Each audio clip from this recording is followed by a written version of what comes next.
এক আল্লাহর বান্দা 70টা বছর ধরে আল্লাহর ইবাদত করলো।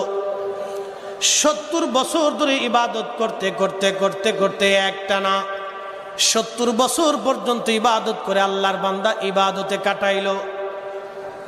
70 বছরের দিন রাত 24 ঘন্টা আল্লাহর ইবাদত করলো।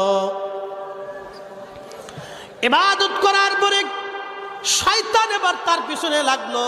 শয়তান বলল, হা দেখি বুজুর্গ, কত বছর তুমি ইবাদত করতে পারো।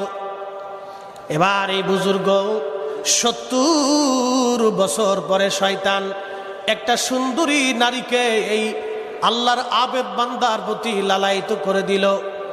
এই যুবতী, এই সুরুষী নারী, এই বেপর্দা বেহায়া নারী ওই আল্লাহর অলির সঙ্গে, ওই আবেদের সঙ্গে একসাথে ওই আবেদের মন আশা হয়ে গেল। একটানা 7 দিন পর্যন্ত তারা জানা করলো।